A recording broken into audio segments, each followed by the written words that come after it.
Hello, you heroes, villains, and innocent bystanders. Welcome to another episode of An Angel and Her Unicorn comic book reviews. I'm Alan the Unicorn, and with me today is... James. Just James. James. We will be reviewing and spoiling the books for the week. If you have not read your books, you may want to pause the video, take a chance, read your books, and then come back. Or we will gladly spoil them for you either way. Eventually, I'll have the times and descriptions of each book in the descriptions below. If you can like, share, and subscribe, we would greatly appreciate it. I'd love to have a bigger conversation about comic books in general. But until then, let's go ahead and get to our reviews. So, do you want me to go first? Or do you want to go first, James? I don't remember whose turn it is. I don't either. Do you have your stuff pulled up? I can pretty quick. I think mine has to download. And, Yeah. You know, there's satellites linking up. Everybody's got to get missile launch code. Yeah, there has to be keys turned and. Okay, whoever gets first goes first. So I read Doctor Strange, issue number 13. It's by Mark Waid, Barry Kitson, Scott Koblish, Scott Hanna, and Brian Reber. In the previous episode, I keep calling them episodes, not issues. Close enough. But that just... He has an affliction. Yeah. He takes meds. It's okay. So, but I'll probably get a lot of hate mail that I'm making fun of Afflictions. Of afflictions. Yeah, I apologize. I would be shocked if I ever got mail. Period. So in the last issue, another sorcerer of another planet came to Doctor Strange and said, I need your help. Drop everything. I need your help immediately. Galactus is about ready to eat our home planet. And I did some research, and Earth has fended off Galactus 2 or 3 times. Multiple. And you're like the only planet who's ever done that. So I need to know what you did. And Doctor Strange is trying to reason with him, and this guy's like a real arrogant jerk, and I'm powerful in magic, so anything anybody else has to say to me is irrelevant. And so he keeps pestering Doctor Strange, and finally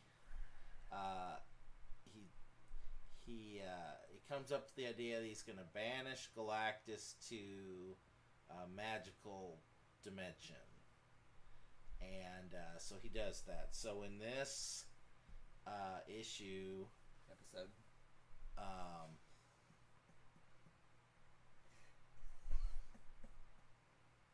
and this has been Comic Book Straight Comic Book Reviews. So Galactus is trying to eat some of the magical planets. And Doctor Strange is afraid that 1, it will screw up magic, and 2, that it will infect Galactus and turning him into something worse. So and he's Strange is trying to talk Galactus down, and Galactus is like, but I'm hungry now. And Doctor Strange's like, well, I might give you indigestion, but I'm hungry now. So, Doctor Strange is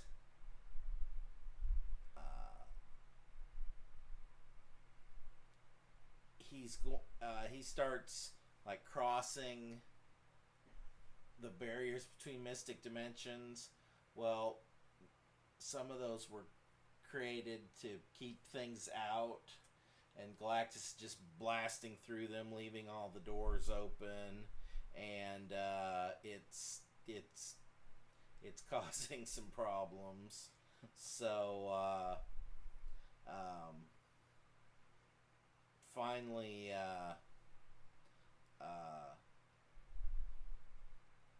Doctor Strange starts fighting him, and it doesn't go well for Doctor Strange. He meets up with Clea, his sometimes paramour, and she's trying to. She kind of dresses him down for being careless and how he's solving this problem. So, and then she has teamed up with Dormammu's sister, who has been a foe to both of them in the past. And Strange is like, I never thought you guys would team up for anything. So they go back to Galactus and they're fighting him again, and he starts kicking their butt. So finally, Doctor Strange is like, I'll serve as your herald here, sort of like Silver Surfer did, so I can steer you to worlds that aren't gonna screw anything up or that there's not sentient creatures on. So Doctor Strange runs off and is looking for a good world for Galactus, also in a hurry, and he runs into another demon that he had dealt with before, and the demon's like, the fact that you're with Galactus, you're as big a destroyer as he is, and so jerk. Yeah, and they Does Doctor Strange have like armor on? Yeah, he's kind of changed his costume. This current arc, he's there've been some. The current series started. He lost his magic on Earth, and went out into space, and was trying to find magic there to recharge. You found out who took his magic away, and he got it back and fought that guy, and so. But this demon's like if you make a deal with the devil, the bill's going to come due, and you can't do this and get away clean, and eventually you're going to have to pick, the lesser of two evils, which still means you're picking an evil. So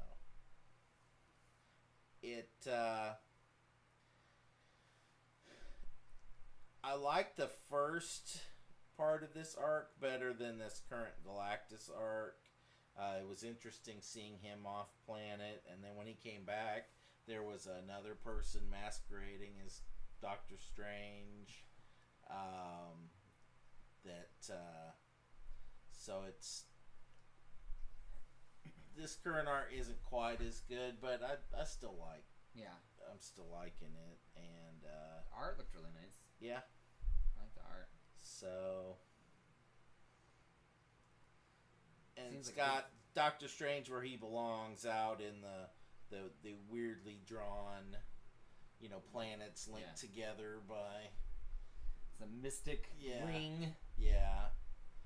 So, yeah, we'll see where it goes. I'd give it a 3 out of 5 unicorn horns. Good, solid book. Not a world beater, but yeah, middle of the road. Yep. Some okay to read. Enjoyable. Yeah. All right. Okay. I'm gonna do Sharkey the Bounty Hunter by Image. Mark Millar and Simone Bianchi.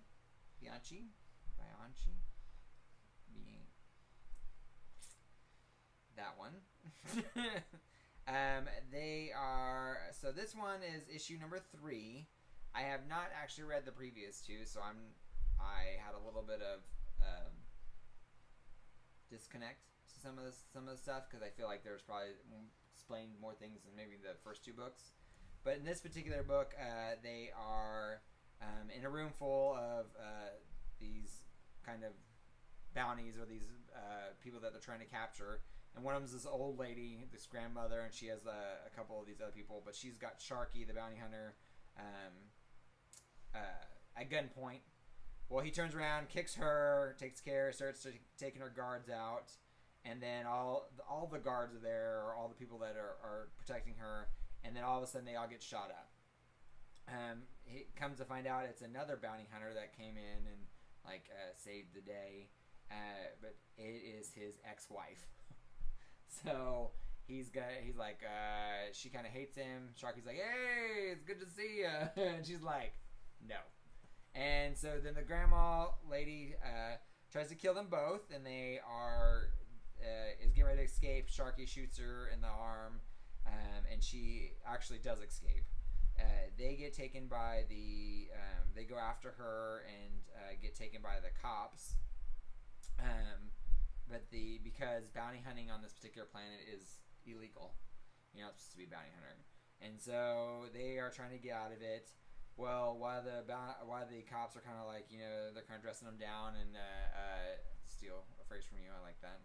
And they're kind of like, you're not supposed to be here. Why are you here? And he's like, well, we're just trying to get things done. And he's like, we're just helping out. And they're kind of like, no, it's not going to happen, buddy. You're going to be in trouble. So his Sharky's little friend is driving the truck, and he's like, I'm coming to get you. And he goes, my family's a bunch of escape artists, and we're thieves. And he's like, I got this. I'm going to break you out of the prison, and don't worry, I'm on my way. And the guy, Sharky's like, no, I don't want you to don't come get us. We're fine. Just don't come get us. And he's like, no, I got it. Don't worry, boss. And he's driving the bus. Well, he drives. I got you. Don't break you out of prison. Wink, wink. Gotcha. Nudge. I understand. So he goes. Say no more. He's like, I got it. Absolutely. And he busts through the wall, and he's like, where are you at? And he's like, he goes, sorry. He goes, I broke through the wrong wall. So he leaves the cat, leaves all these people eating. He drives off. He's like, I'll be right there now. And so he drives off. The cops are kind of getting ready to hurt him, and all of a sudden he busts through the wall, and they jump on the ship and fly off to go capture this bounty that they're after, this lady. The Sharky and his ex-wife kind of agree, hey, let's work together, and then we'll split it. And she's like, no, I take 60, you take 40. That's the way it's gonna be. So it was a fun little book. I'm going to have to go back and read the other 2 because I feel like some of it maybe wasn't explained because I'm not quite sure who exactly everybody is. So it's a fun story, but it's, like I said, there's not really much to it because I don't understand what's going on. So I still had fun with it, and it was easy read. There wasn't really anything really crazy about it that was really hard to understand. The art-wise, I love the art.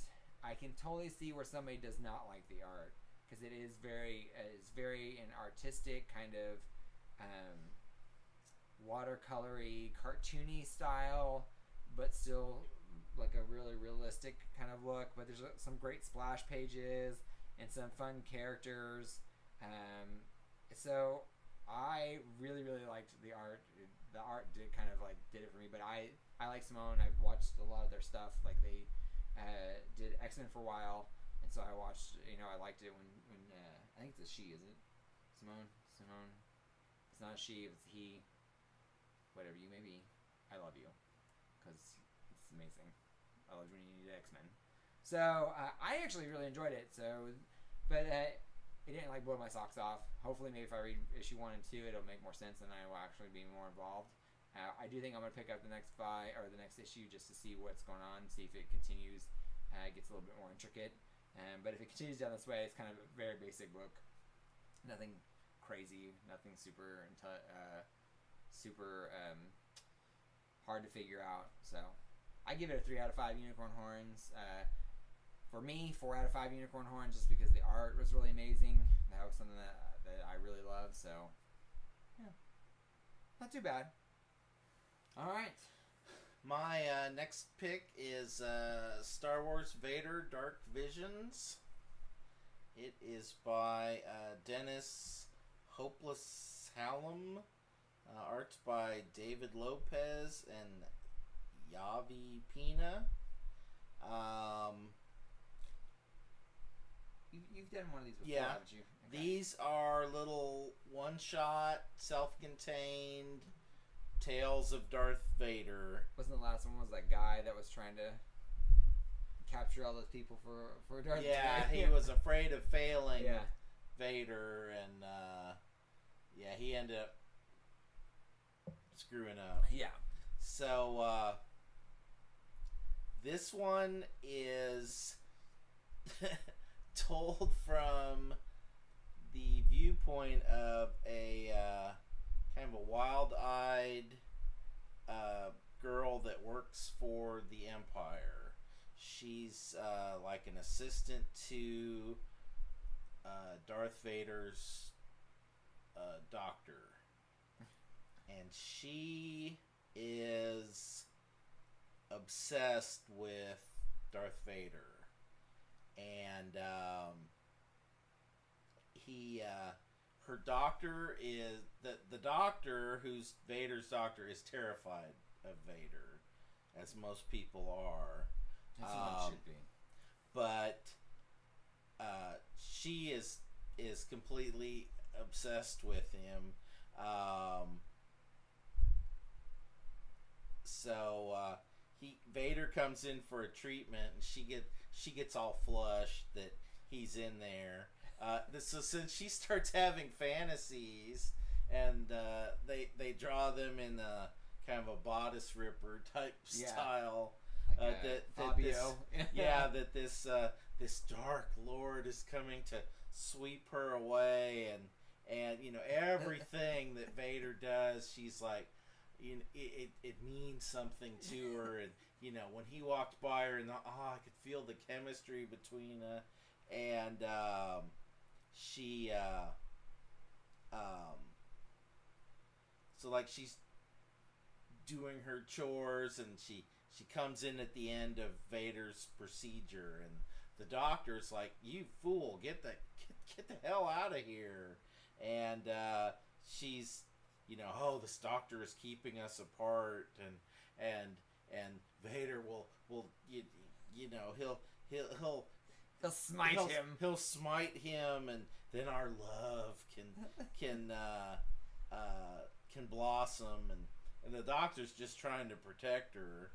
So she finds a piece of Vader left over, Gross. like part of his armor or something. She takes it back to her court. She's got souvenirs of Vader. She's got some of his blood. She's got pieces that have come off of him. Looks like part of a finger, because you know, he's pretty messed up, and Oh my God. so yeah, she is completely obsessed. So so later Vader crashes his TIE fighter, and he's injured.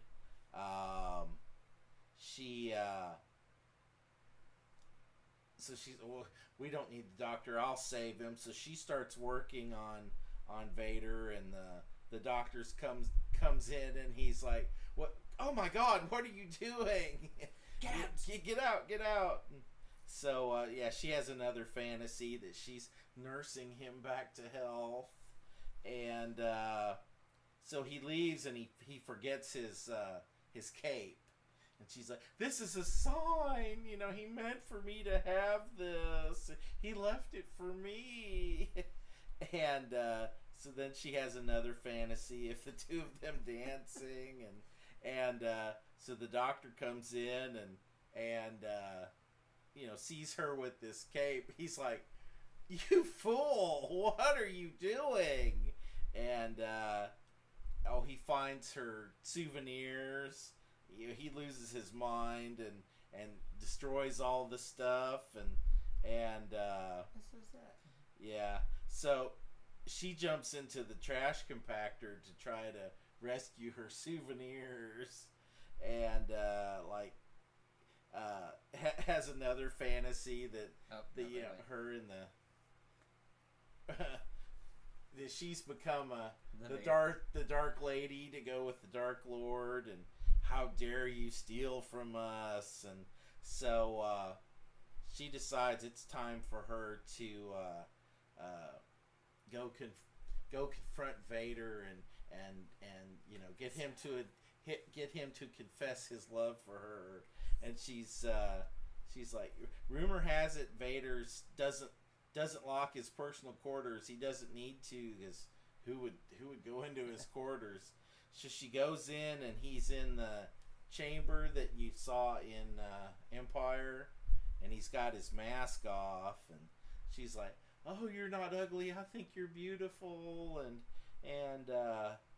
you don't have to be alone anymore. You don't have to hide behind the armor. We're meant to be together. Yeah, I'm yours now and forever. We can be." And then you hear, and he lightsabers her through the chest, and Vader to the bridge. Come get this garbage out of my quarters. Aww. So yeah, her love dies unrequited, but it was a real, other than the sad part at the end, which you knew had to happen. I enjoyed the heck out of this story. They're pretty funny. It was funny, and the art things when she starts having the fantasies were very well done. You could just see this, like the women that fall in love with serial killers, in prison and stuff. Wrong. Like, I love them so much. I can change them, and he's only bad because we can't be together. So I enjoyed the heck out of this story. I give it my first ever 5 out of 5. Nice. Yeah, I mean, it looks hysterical. The art's good. It switches between the styles. The art, the main story's art is simple, but one of my pet peeves when you can't tell who people are. You can tell who everybody is. It's done, and then the fantasy pieces are kind of done in a softer, more painting type. Yeah, and you could just see that this, she's just completely caught up in this fantasy of hers. So it was fun. I enjoyed it. I recommend this series. They're, like I said, they're all self-contained. They're all 3 issues so far, and they've all been completely different stories. Yeah. The last one you did looked really funny too. So I'm gonna do Dark Red by Aftershock. Tim Seeley and Corin Howell. So Tim Seeley was the co-creator and writer, and Corin Howell is the artist. And then, this is issue number 2. I, again, haven't read issue number 1. Sometimes I just look through my list of stuff and just was like, oh, this looks fun to read.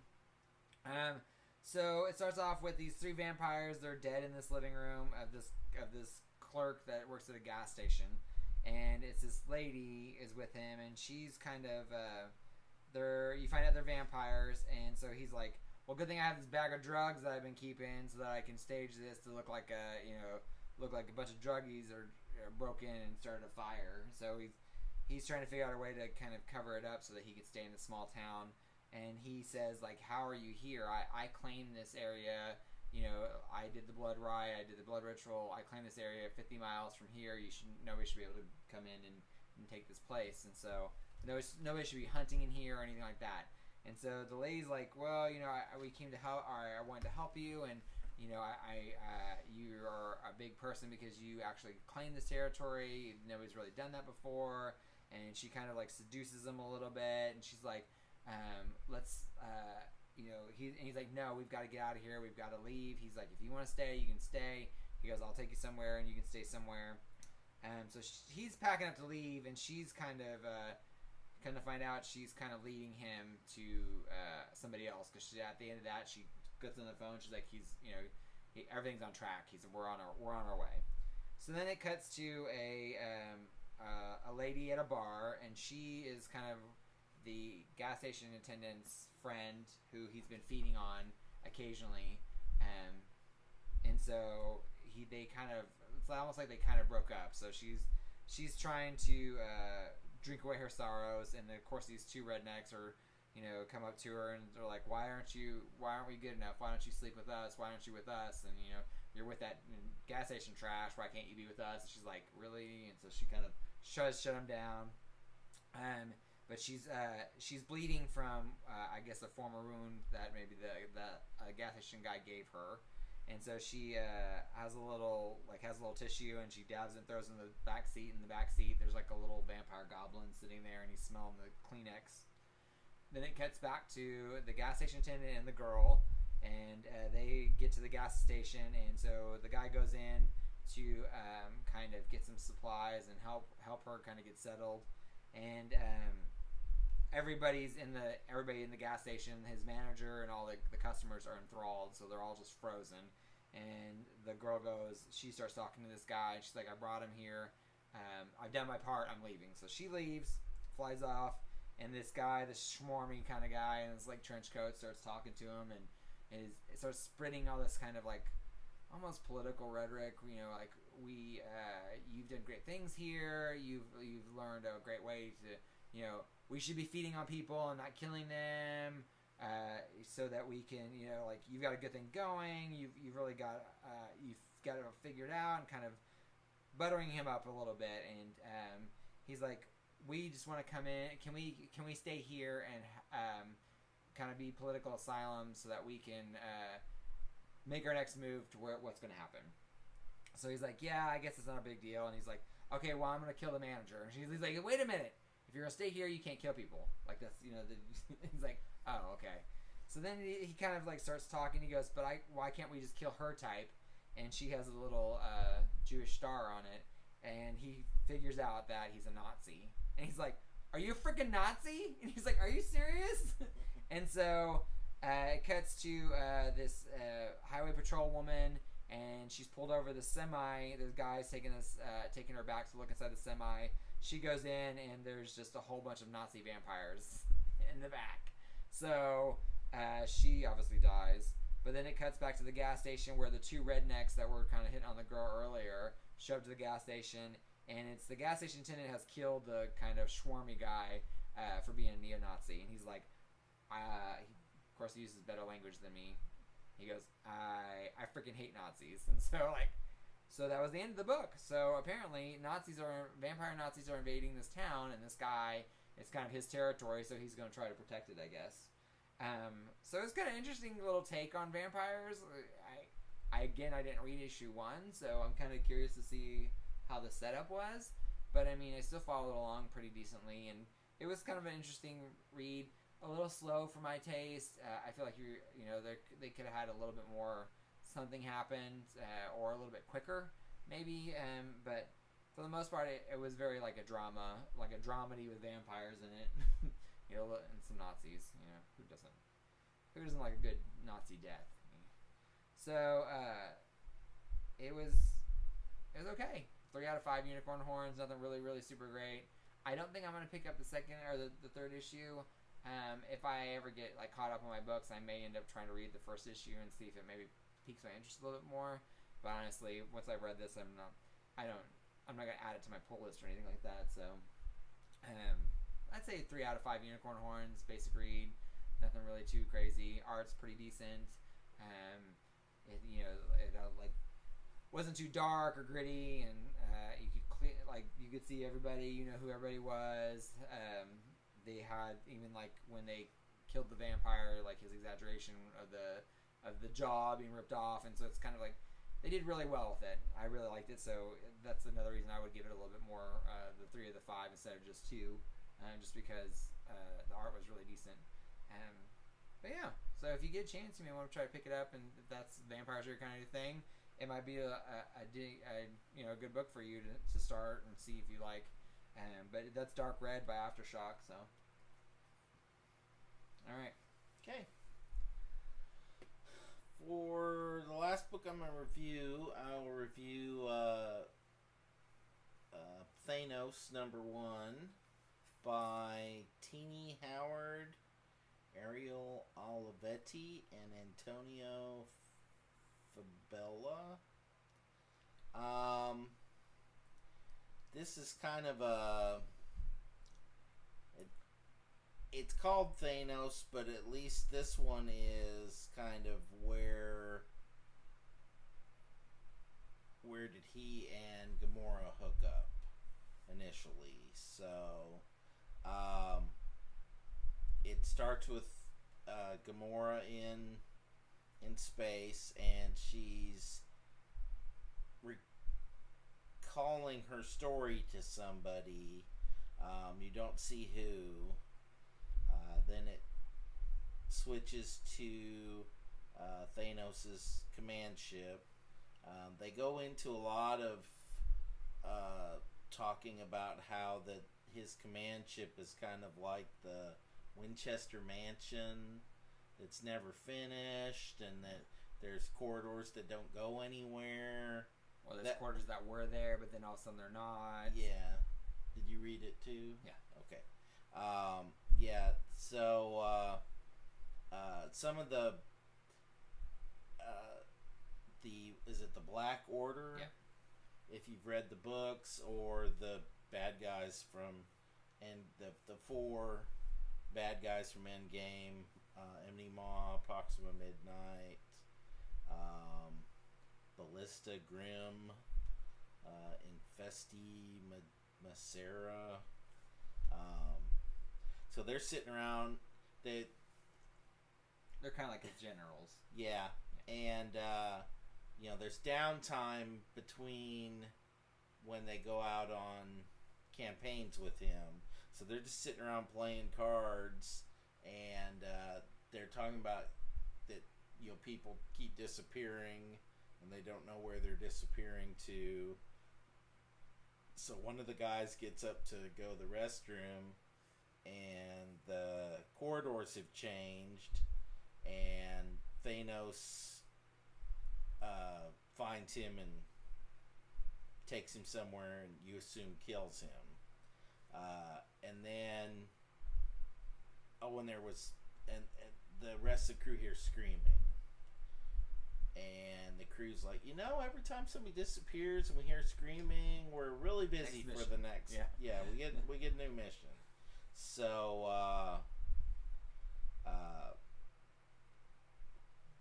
Thanos takes him down to a planet, and it's like, just kill everybody. And there is that the people of this first planet are pacifists and escape artists and stuff. That he was like, it's going to be hard to kill them, but we're not going to take any casualties, but it's They'll still going to be a lot of work. Yeah. So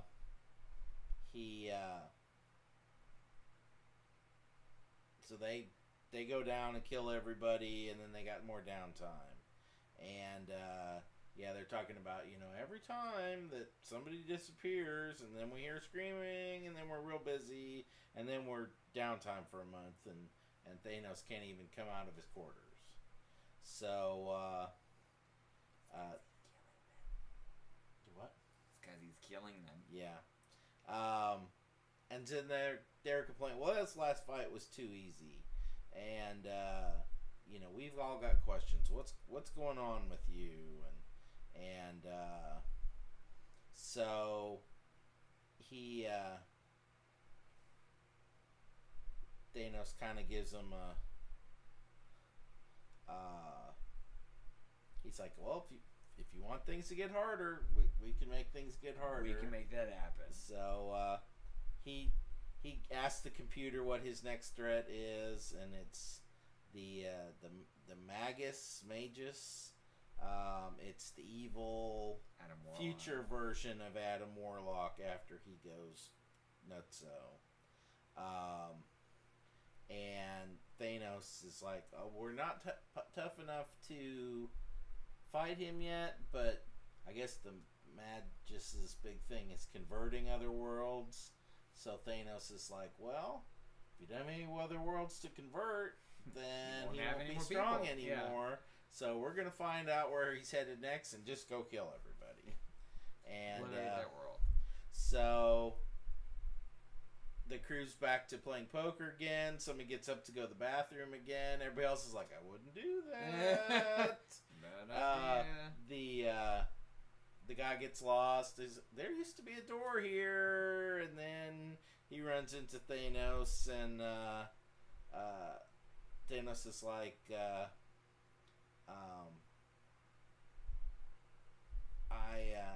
I'm not at my best unless I've killed somebody recently. So thank you for your sacrifice. Your people deserve me at the best I can be. So we appreciate your helping out with that. And he kills another one. And then the rest of the crew here screaming, and they're like, "Okay, better wrap up our game. Yeah. We're getting ready to be busy." So they go down to this planet to kill everybody, and Gamora's one of the kids, and Thanos he sees death with Gamora, because he's seeing the embodiment of death, and apparently he's the only one who can see her. So he fights the Magus. He kills everybody.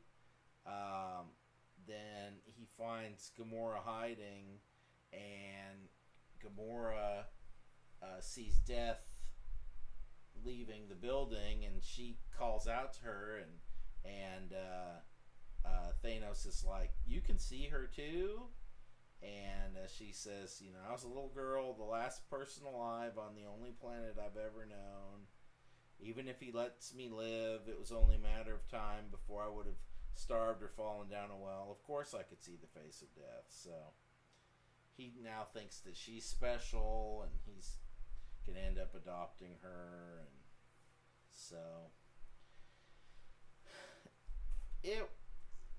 this wasn't the greatest book. It was a little herky-jerky, I guess. I'd probably give it a 2.5 to a 3. The art was decent enough. It was a little all over the place. And they're trying to explain why Gamora is how she is and why Thanos is how he is, but it's assuming that you come into this being very well acquainted with the comics. If you just watch the movies, you're gonna really be lost. Well, and I feel like even a lot of the dialogue is very, very convoluted. Yeah. Like, it's just like, it's almost like the dialogues are talking to explain everything, and instead of letting the actual what's happening explain things, it's, oh, computer, tell me why we need to fight Magnus. And it's like, well, and tell us I'll who tell you why. And tell us who Magnus is. It's like, well, Thanos, Magnus is, and he, like, it felt very forced. There wasn't a lot of, like, the most natural dialogue was between the generals when they were doing the cards. But a lot of, even that was, like, it feels very forced. So it was, I was the same way. I feel like it was just very all over the place. Thanos was a little weird. Like, they portrayed him as being a little bit weird, but it was almost like they don't explain why he's weird. Like, they kind of do, but they kind of don't. It just seems at odd. First they're like, he hasn't come out of his quarters, and they're like, is he depressed? Yeah. And then he's all Thanos-y, and then he's all, and then he disappears again, and he's. Yeah, it's not the singular will of the galaxy. Yeah, it's just kind of weird. It's odd, and it wasn't my favorite either. And I probably won't pick up number 2 just because I just was like, I thought it was gonna be a little bit different or better than this, and it's not what I wanted it to be. There have been some really good Thanos stories. Yeah, this is not one of them. This is not one of them. Although I did like the art a lot, and I did Art like. was decent. I thought it was fun seeing generals, the previous generals of the Black Order before the ones that we know now, and like even like Proxima Midnight and Ebony Maw. How they like even to like Ebony Maw was like the neophyte, and he's kind of the new general, and we know eventually that he becomes pretty big, and then it's just that was kind of interesting, but like other than that, it just really wasn't. I think they could have found a different way, maybe. Yeah. I don't know. Like I didn't think it was that great. So I'm with you. I give it probably about a 2 out of 5 unicorn horns, just because the art was good, not because it was actually that good. Okay, so my last book I'm going to do is Dick Tracy Forever. Let's see. Michael Avon Oming was the story and art. So he did it all. One man show. Both of these stories were very like quick Dick Tracy stories. Like there was nothing really complex about them. It's kind of a mystery. Dick Tracy's supposed to take Tess out, and he all of a sudden a case comes across his way. He's like, "Don't worry, I know I'm supposed to take you to the movies. I like Chaplin too, so I'll be there. Just let me check this out. It'll be really quick. Of course, it never is. So he has this little mystery he has to find out, and he has to tell this person. Well, he tells the person to the movie theater where he finds Tess, and Tess is like, "Well, what are you doing here?" And he's like, "Well, I'm following this guy, and the guy's gone." So Tess is like, "Well, whatever. It's supposed to be date night, so I don't care if it's us chasing this guy." So she gets in the car, and so they're chasing these guys. One of them has like a mask on his eye. One of them has a mask over his face. And come to find out, it is they're kind of veterans, and they've all been injured in some way. One's missing a leg, one's missing an eye, one's missing part of his face. So they are trying to get money to pay for this shelter. And so Dick Tracy's like, "I don't really want to arrest you, but I have to because you broke the law. But I understand." He goes, "I'm going to help you guys get, I'm going to help the shelter, don't worry." So and that was the end of that. Then the second story is, again, another mystery story where somebody's stealing stuff, and Dick Tracy shows up to the radio station, and it's one of his favorite radio shows. Like, it's this Flash Gordon kind of space age show. So he gets hurt, or he gets a head injury, so he starts having these moments of where he feels like he's the Flash Gordon kind of character. So he's jumping in there, and he's chasing down the guy. They eventually catch the guy. Again, nothing really. And that was the end of that. So very quick, easy reads, very Dick Tracy, very nothing really super special or different. And I didn't feel like there was a lot of overlaying arcs. They did have a backup story where it talks about the Lee and Michael Allred's story, where they do Dick Tracy Dead or Alive, and but I think Rich Tomaso, I think is maybe I think he may have did Dick Tracy back in the past. But there's something big about that one. But that was one of the ones that came out before, and so they had a little backup story where it's their book, which is kind of fun. But if you're a Dick Tracy fan, you probably would really, really like this. As far as it was just really too simple and too basic. There was no overlying arc. It was just really quick reads, kind of like a Dick Tracy anthology. So I probably won't pick up issue 2 just because I'm not a huge Dick Tracy fan. And the art was actually very much what is in line with Dick Tracy. The comic book strips and the newspaper strips, and some of the old work. So like I said, if you're a big Dick Tracy fan, you probably would really like this book. I am not, so it was just a 2 out of 5 unicorn horns for me. Again, because the art doing it was kind of interesting and fun. But yeah, so. All right. So, you said you actually got it through a couple things, so Yeah. you might actually have a partial pull list. So, while you're pulling that out, I'm going to start going through my pull list. I did Queen of Bad Dreams, number 1. I don't even know how to describe that one. Like, it was just a weird, like, dreams become real, but they can escape. So, she's like this detective that can stop the dreams, and one dream has escaped, and she was at a karaoke place, and so she's trying to chase her down, but I don't know. I don't even know. Like, it was very convoluted, very and there was no explanation for some of the stuff, so it was very awkward. Not my favorite book. I'd probably give it a 2 out of 5 unicorn horns. Interesting little art. I did Freedom Fighters, number 5. It's a continuation of, Uncle Sam's come back. There's, they're fighting the Nazis. It's a fun little superhero book. Nothing too crazy. I don't think it's not super exciting as far as like, oh, this is really neat. Like, you really need to read this. But it's a little wartime book. Superheroes, Nazis again. I feel like Nazis are always a great bad guy. No, nobody's upset when you kill Nazis. So like, yeah. So it is what it is. 3 out of 5 unicorn horns, basic read. Zodiac number 3, Zenoscope. It's kind of the ending of the series. It's okay. This one wasn't. I think this is probably one of the lesser. Like, it's just kind of an okay book. Nothing really crazy. Zenoscope usually is pretty really well done, but this one's just okay. 3 out of 5 unicorn horns. Wizard Beach.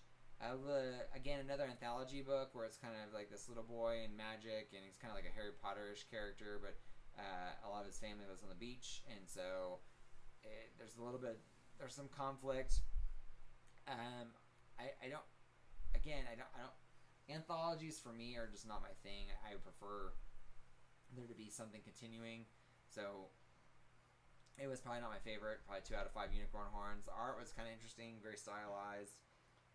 Smooth Criminals, number 5. No idea what's going on in this book. I read it. I don't know. One's trying to break into something, and the other one's trying to break into it and help her, but they fight and they're friends. I don't know. It's a weird book. Probably, I'd say 2 out of 5 unicorn horns. The art's kind of interesting. Dial H for Hero, number 2. And again, it didn't. The second book didn't. Second book wasn't that good. I really, really, really like the art, though. The art is really, really good. But unfortunately, the story is just... I don't like when they change the same thing we had for the first book. We reviewed it. I don't like when they change the art styles. When they go from... Like, they had a manga-esque kind of character when the one guy dialed H. And so he turned into, like, this, like... Dragon Ball Z character, and so they kind of changed it into like a more manga style. And then the other one was it was kind of like another manga style, but it was like an Appleseed manga style, and so he was in this like Dragon Ball Z kind of genre. The other guy was in kind of this Appleseed kind of genre, so they were different, but they were the same. It was not my favorite. So I probably won't pick up number 3. 2 out of 5 and unicorn no one horns. said truck, yeah. Yeah, no. Exactly. Nobody said truck, yeah. Really upsetting. Punk Mambo number 1 was kind of interesting. It is a Valiant book, I think.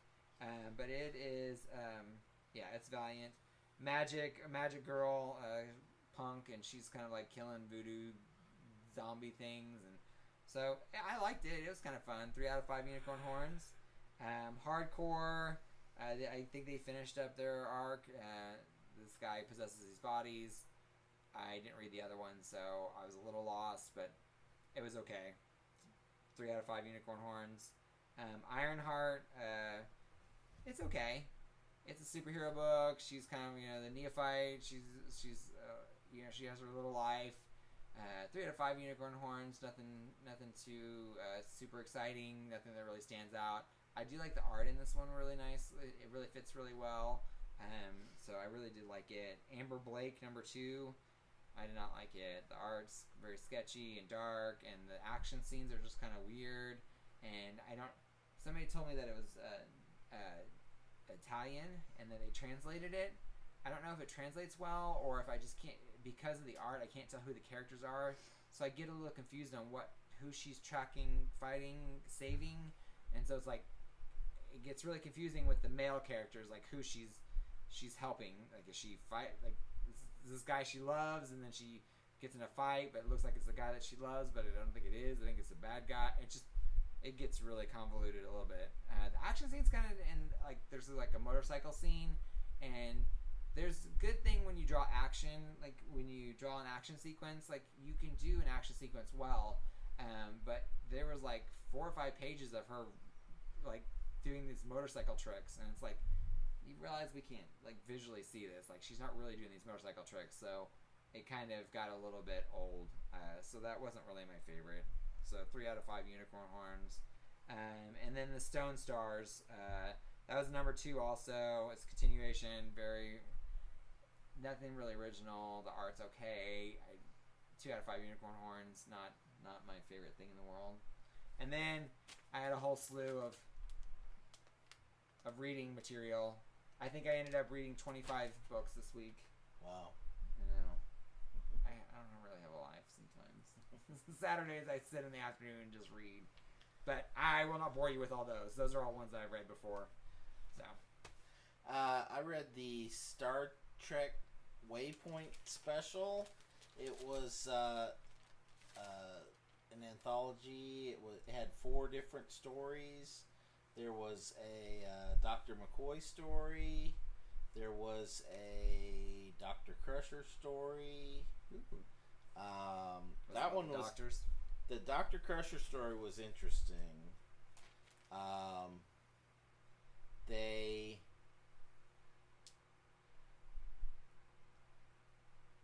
come across a freighter that's adrift in space, and they beam over to the freighter, and they said, you're supposed to have a crew of 200, and we read like 60 life signs. What's going on? And they're like, we don't know. There's all these people in the manifest, and we don't know who they are. We don't know where they are. We don't know what's going on. And then we found this strange device down in the cargo hold. And it's the doctor and the Tasha Yar. So they go down to the cargo hold, and they find this strange device, and the people on the ship say, well, this is the next advance in cargo. It's inside of this bubble is another dimension, so you can carry an infinite amount of cargo on a ship, in a small space. So the doctor touches it, and she disappears, and she wakes up inside of this sphere thing, and and the rest of the crew that was missing is inside, and they say, well, the problem is not only anything that is sent into this bubble is, when it's taken out of the universe, everybody forgets about it.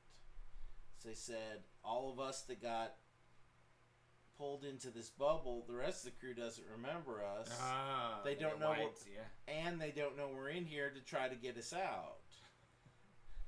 And they said that we can occasionally affect something in the real world, but that just makes the rest of the crew think the ship's haunted. Because like they can knock over a flower vase or something. And so then Tasha Yar is left behind. She thinks she was sent over there alone now, because she doesn't remember the doctor, because she thinks she's investigating the all these disappearances, and she's like, well, we're just gonna turn this thing off because I don't know what this is. And on the inside of the sphere, they're like, if they turn that off, we're all dead. They have to open it, And so the Doctor figures out a way that they can communicate with everyone and make them remember. And they open it up, and all the rest of the crew comes out, and they're saved. So that was an interesting little. That sounds like a fun one. And then there was a Worf and Ezri Dax. From Deep Space Nine. From Deep Space Nine. It was the year after Jadzia died, and Worf was he was dealing with the death of his. They got married. Spoiler, 20 years ago. He was dealing with the death of his wife by not dealing with it, and Ezri was there to make sure that he did deal with it.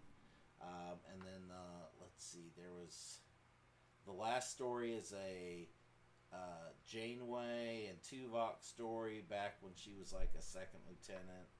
Yeah. And they meet a race of people on a planet where reality's always altering, and they have to deal with that. So it was a bunch of fun little short stories with, catch up with the characters that you know and love, and so that was something else to keep them fresh. Yeah, fun. And then I also read the Star Wars Galaxy's Edge.